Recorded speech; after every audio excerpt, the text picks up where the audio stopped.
It's 40 past the hour. 1 week after a cargo ship struck the San Francisco-Oakland Bay Bridge, cleanup crews continue to fight time, the tides, and the toxic oil that's now covering miles of the California coastline. 58,000 gallons of oil spilled from the ship, the worst the area has seen in 2 decades. What, if anything, could have been done to prevent what's becoming a local ecological disaster? And what can be done to prevent more in the future? Dr. Ellen Bonner is an expert in crisis management who has advised ExxonMobil and the Coast Guard following the worst oil spill in American history in Alaska's Prince William Sound. Good morning, Doctor. Good morning. First of all, what's your take on how the cleanup is going so far? You know, these things are kind of like a military operation. It's very complex, a lot of people involved, treacherous conditions. I mean, people forget that the reason we didn't have any escapes from Alcatraz prison that we know of is that the waters are very swift and they're very cold there. So it's very treacherous conditions, and well-meaning volunteers and even highly trained people like the Coast Guard can be in personal danger. The pictures of the animals, these poor birds that are just drenched in oil, so many of them can't be saved. When you look at this, it just breaks your heart.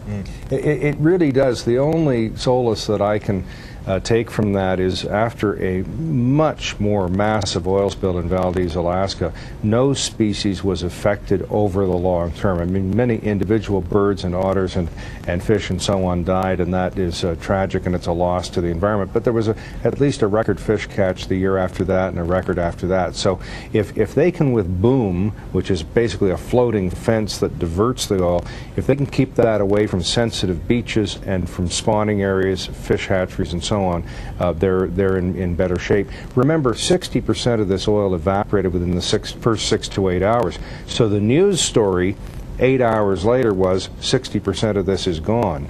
And now we're looking at the 40% that has dispersed in the water column in the first foot, and then all over the place, and where it is and how to get at it is the issue. Well, you mentioned the fish, and there's a lot of concern out there for the crab, because this is the height of crabbing season. How dangerous is it for the fish and the crab to be caught in a couple months? Governor Schwarzenegger has suspended all fishing until December 1st. Is that long enough? I don't know. They're going to have to test those. One of the great hoaxes of all time came from a spill in Chedabucto Bay, Nova Scotia, Canada, where some months later somebody cracked open a lobster and said, look, there's oil inside it. There's this black oily stuff. Turned out to be the roe, and that's what the inside of a lobster looks like.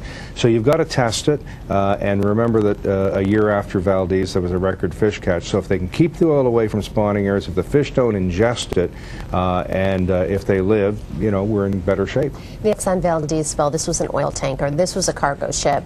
Can we do anything to protect a cargo ship from a spill like this in the future? Is there anything you can do? Well, always, but there's no free lunch. I mean, if you put it all on pipelines on the land, you can have a breach of the pipeline. If you do double hulls, you can hit something going faster.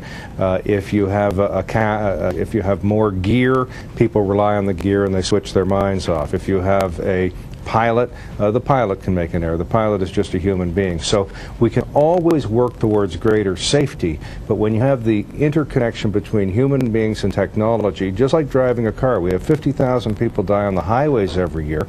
When people get an SUV, they drive faster. When they get airbags, they drive faster. So the more gear you put on there, in a way, in a perverted way, the more dangerous you can actually be. So how can seaside communities along these shipping lanes prepare for, you know, another potential disaster like this? Well, they should be stockpiling some of their own stuff. I mean, a floating fence that you have a little drill every now and then, figure out how to deploy it.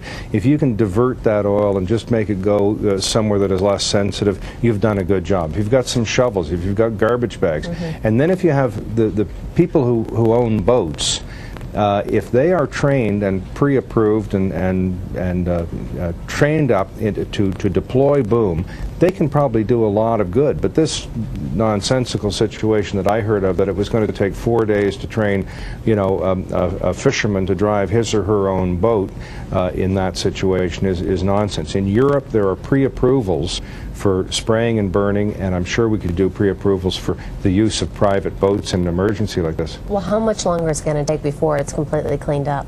You know, you might actually, the bad news is you might actually see 3 to 5 to 8% 20% of this remaining for 25 years. We don't know a lot about oil spills. There's not been a lot of a lot of scientists who wake up in the morning and say, I think I'll study oil spills, because probably there's not a lot of money in it. It's not a very sexy area.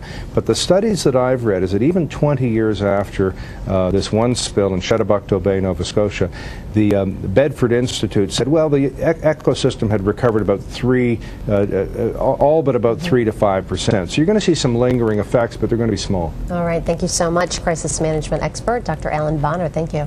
Pleasure.